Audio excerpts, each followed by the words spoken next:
Unsolicited calls को लेकर के कई सारे आपने कदम उठाए हैं। रेगुलेशंस जो है ट्रेसेबिलिटी का 1 दिसंबर से लागू होने वाला है। उम्मीद करें कि अनसॉलिसिटेड कॉल्स खत्म हो जाएंगी तब। On the unsolicited calls, a large number of steps have been taken by TRAI, which included, the commercial calls which were coming from registered telemarketers as well as from the unregistered telemarketers. And on the registered telemarketers, there has been a significant control on the unsolicited commercial calls, and whatever issues were there, those have also been addressed, by way of doing a very detailed audit of the various headers and content templates, etc. In respect of the unregistered telemarketers, where the people were using the normal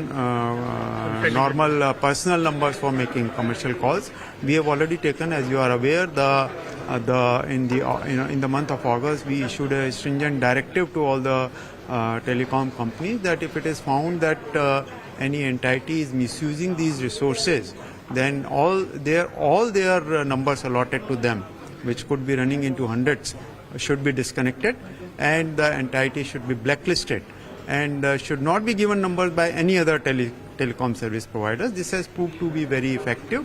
Already more than 18 lakh numbers have been disconnected, which were found to be misusing the number, and more than 800 entities have been blacklisted. So this is, I think, and the impact of this action is quite visible.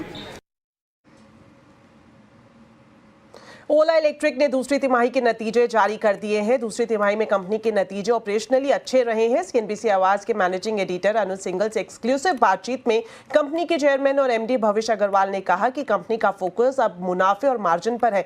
साथ ही service को सुधारने के लिए भी company ने खास रणनीति बनाई है। सितंबर में एक इशू हुआ था जब एक कस्टमर ने एक बाइक को जला भी दिया था, क्योंकि उनका जो इशू था वो रिजॉल्व नहीं हो रहा था। इस पर आपने क्या प्रोग्रेस की है अब? अनुज, ये जो सर्विस के इश्यूज थे, कस्टमर्स में काफी सवाल थे।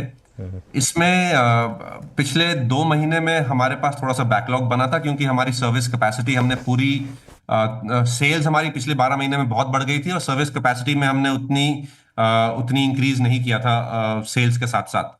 अब हमने वो कर दिया है। जितना भी बैकलॉग था वो सारा सॉल्व हो गया है और अब हमारा फोकस है कि अगले 3-4 महीने में हम अबाउट 2000 सेल्स स्टोर खोलेंगे और अबाउट 1000 और सर्विस सेंटर खोलेंगे। तो अभी हम ऑलमोस्ट 80% कस्टमर्स को सेम डे या नेक्स्ट डे सर्विस दे पा रहे हैं, जो इंडस्ट्री स्टैंडर्ड पे है। एंड अगले 1-8 महीने में शायद हम ये इसको और इम्प्रूव भी कर लें, ताकि इंडस्ट्री लीडर बन जाए सर्विस में।